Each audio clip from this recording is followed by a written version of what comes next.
encontrar las pentosas y exosas, o principalmente en dulzosas. ¿Okay? ¿Está? Para las aldosas, principalmente encontrar el grupo funcional. Recuerden que el nombre lo dice, aldo viene de aldehído. Entonces vamos a encontrar o buscar el grupo funcional aldehído y lo encontramos en el carbono número 1. ¿Sí? El carbono enlazado a doble enlace oxígeno y un enlace nitroso. Y las más importantes, las exosas. ¿Okay? Alosa, alcosa, glucosa, manosa, etcétera, terminación en osa. ¿Okay? Grupo funcional aldehído termina en osa. ¿Sí? Pertenecientes a las aldosas. ¿Sí? Cetosas, grupo funcional en el carbono número 2. Vemos el carbono enlazado a un doble enlace oxígeno. Carbono 1, 2, 1, 2, 1, 2. Y las más importantes, las hexosas, cicosa, fructosa, tubulosa, paracosa. ¿Sí? Con terminación tubulosa. ¿Sí? ¿Dudas aquí? ¿Todo bien? ¿Y para probar? ¿Todo bien? ¿Verdad? ¿Todo bien? ¿A qué nos quedamos? Bien. Monosacáridos, ¿sí? Que son básicamente los de cadenas ramificadas más sencillas de una sola unidad de carbono. Son los más simples, los más sencillos de desnaturalizar por el cuerpo metabólicamente hablando. Son muy insolubles en etanol y en éter, solubles completamente en agua 100%. Generalmente tienen un sabor dulce. La mayoría se han podido especializar, o sea, de temperatura muy baja, muy frías, entran rápidamente en congelamiento, se cristalizan todos los iones, ¿sí? Y intervienen en un gran número de reacciones químicas. Y ahí vamos a encontrar principalmente a la mayoría de las frutas que contengan mucha actividad de agua, mucha humedad y que sean muy dulces, muy dulces. ¿Sí? La distribución a la naturaleza, ¿sí? La glucosa. Como combustible principal del cuerpo humano, básicamente es un monosacárido que es muy abundante. Su concentración en un alimento va a depender del grado de madurez del producto. Ahorita vamos a ver el ejemplo ahí con plátanos. ¿Sí? Se encuentran en muchos tipos de frutas y hortalizas. Y vean bien, según la ciencia, nos dan estos datos que aparentemente para nosotros pueden ser no precisos y muy cambiantes relativamente, pero por ejemplo, sin ver números, ustedes al leer estas frutas, para ustedes, ¿cuál es la más dulce? Yo también diría que la ciruela, pero mucha gente dijo el durazno. ¿Sí? Sin embargo, ¿cuál de los tres monosacáridos es lo que le va a dar el sabor dulce a la fruta? ¿Cuál de los tres crees? La fructosa. La fructosa. Por lo tanto, según la ciencia, la pera y la manzana es lo más dulce que hay. Pero ¿por qué? ¿A qué se debe? A que sensorialmente hablando, en cuanto a las propiedades organolépticas del alimento, las personas pueden percibir más dulce la ciruela o el durazno que la pera y la manzana, como indica aquí. Vean que la ciruela tiene un valor muy bajo comparado con la pera y manzana. Incluso durazno también, valores muy bajos. Pero eso es porque cada persona, independientemente de lo que están consumiendo, depende de la edad, del género y en qué situación se encuentran en ese momento para que puedan percibir el sabor dulce. O sea, que ustedes agarran un durazno y lo comen, para ustedes puede ser un dulce, y para un viejito puede estar amargo, y para un niño puede estar un poquito dulce, pero otro como tú lo percibes. Depende mucho de la edad, depende mucho del sexo, no es igual el número de mujeres, las personas gustativas, y también depende mucho del estado emocional. O sea, aquí es mucho lo que es la psiconutrición, la psicología de la nutrición. Cómo tu estado de ánimo hace que percibas tú un alimento más ácido, más agrio, más dulce, entonces, ahí son números relativos, pero sí, la fructosa es lo que le da más sabor dulce. La glucosa es lo que le da más cantidad de energía como combustible energético, o sea que nos dice que la ciruela y la pera y la fresa nos va a dar más moléculas de energía. ¿Sí? Y la sacarosa interviene más que nada como un edulcorante, pero para acelerar el proceso de composición. O sea que a los MO les gusta mucho la sacarosa. Entonces lo utilizan mucho para descomponer rápidamente y acelerar el proceso de oxidación de la fruta, que cambie de color, que se ponga oscura y empiece a cambiar su textura más blanca, más aguada. ¿Sí? Entonces vemos que el durazno y el chabacano y la ciruela, sobre todo el durazno, y eso que están aquí es el que más rápidamente se echa a perder por gran concentración de sacarosa. ¿Quedó claro? ¿Sí? Poder endulzante, poder energético y poder de descomposición. Sacarosa, glucosa, fructosa. Los tres monosacáridos más simples, ¿sí? De la clasificación de una sola unidad de carbono. Monosacáridos. Mande. Es para descomponer el alimento.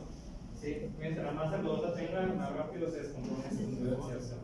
Entra lo que conocemos como fragmentos enzimáticos, lo vamos a ver casi al final de la fermentación. Porque los alimentos cambian de color y de textura conforme hacen contacto con el oxígeno y con bacterias. Bien.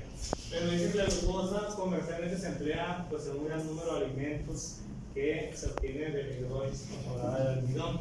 Recordemos que el almidón es básicamente un polisacárido, y un polisacárido que sirve como reserva energética, que es la mayor reserva energética que existe en el ser humano. Alimento que podemos obtenerlo, la papa, ¿sí? Tiene un buen porcentaje de almidón. Tiene mucho que ver, no hay nada aquí para echar, tiene una mala cadena ramificada de lo que es la amilosa y la amilopectina, que es lo que contiene el almidón. ¿Sí? Una cadena que ya está ramificada, que se encuentra en ese estado, es mucho más difícil de digerir que la que se encuentra suelta de esta forma, mucho más fácil de ser metabolizada. ¿Sí? Fructosa, comentábamos que era lo que realmente le daba el poder de azúcar endulzante al fruto mayormente. Se encuentra en la mayoría de los tipos de frutas y grasas frutas y en los tipos de miel. ¿Okay? Este nuevo sacárido es azúcar reductor y forma parte de algunos tipos de polisacáridos como la limonina. Vemos un ejemplo para ver la fórmula química que, a diferencia de la glucosa, esta es una pentosa. ¿Sí? En el caso de la glucosa, que es una pentosa. Esto, recuerden, si la abrimos la nomenclatura y la estiramos en línea ramificada, vamos a encontrar que son 5 carbonos. ¿Sí? Ok, aquí ya llegué. Aunque vemos una gráfica, no esta es sencilla de comprender, ¿no? Hablamos aquí de la conversión del almidón en dulce durante la maduración del plátano y viceversa, ¿sí? ¿Qué es lo que pasa con un plátano cuando se encuentra en un estado completamente maduro y pasa a un estado maduro? Este lapso puede llevar 3, 4 días, hasta una semana, a veces un poco más, un poco menos. Pero, ¿cuáles son los cambios físicos que vemos en un plátano cuando pasa de aquí? El color. El color. ¿Qué color está aquí? Verde, amarilla. Muy verde. Muy verde, ¿sí? Y luego empieza el plátano con verde, manchas amarillas, y luego más amarillo que verde, y luego más amarillo que otra cosa, y luego amarillo con manchas cafés, y luego amarillo con manchas negras, y luego más café que negro, y luego más negro que café, y luego más negro que negro. ¿Sí? Entonces, ya cuando está el plátano completamente oscuro, vemos que el plátano tiene mucho tiempo, es un plátano ya en estado de madurez. ¿Qué pasa entonces en esta transición de ese tiempo? ¿Sí? Cuando el plátano está muy maduro, completamente verde, hay una alta concentración de almidón, mucha concentración de almidón, ¿sí? Un polisacárido. Y ese almidón es lo que hace que el plátano se encuentre con esa textura rígida, dura. El plátano verde es más firme, más duro, no es aguado, no tiene nada de calidez. Y no nada de sacarosa, no es nada dulce. ¿Sí? De hecho, al contrario, ese plátano es amargo, agrio, ¿sí? Conforme pasan los días y pasa de ese estado de inmaduro a semi-maduro, maduro y muy maduro, post-maduro, ¿sí? Va a aumentar el contenido de dulce y va a ir disminuyendo el contenido de almidón. Y eso es completamente proporcional.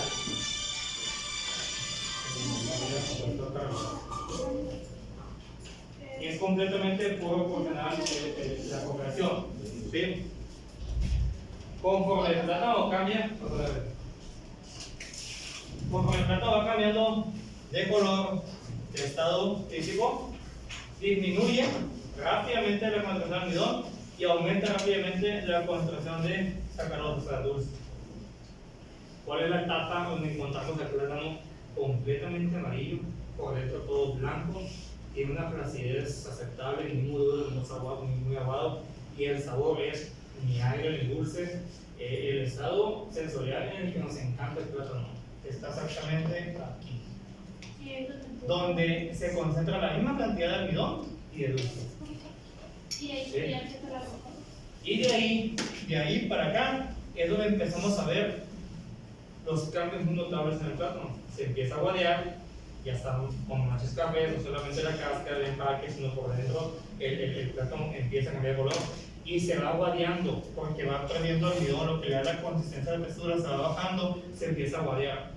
Por eso les comentaba en una ocasión, en vez de que usen ustedes 2, 3, 4 cucharadas de azúcar para empezar un licuado, agarra un plátano que ya está en esa etapa por aquí, ¿sí? Y córtale nada más la punta y tira la leche y ya, lo endulzaste con sacarosa, ¿sí? Y es mucho mejor que un aditivo como el azúcar refinado. ¿Sí me van siguiendo? Sí. Entonces, ¿qué pasa en esta etapa aquí? Ya tenemos el plátano muy maduro, todo negro, todo aguado, todo plácido, demasiada concentración de sacarosa, que la misma sacarosa se convierte en glucosa y fructosa cuando ya no tiene casi contenido de almidón. Entonces, en esta fase es la parte donde hay más contenido de dulce, ¿sí? Empieza rápidamente con el sacarosa y glucosa, empieza rápidamente la descomposición del plátano. O sea, aquí ya es la entrada al parque de diversiones para todos los tipos de bacterias. Y entonces lo atacan las bacterias y empieza a bajar el contenido de azúcar. Que alguna vez estuvo en su máximo esplendor, empieza a bajar. ¿Por qué? Porque las bacterias se acaban en azúcar, se comen en azúcar. Todos los sistemas de agua. Y entonces empieza a oler mal. Y ya empieza a empezar. Y ya no es aceptado como consumo humano. Ya esta fase de aquí para abajo, donde se va a pintar la semilla, no, porque ya es una etapa crítica, ya contamina, ya intoxica, ¿sí? En esta fase de aquí ya es un plátano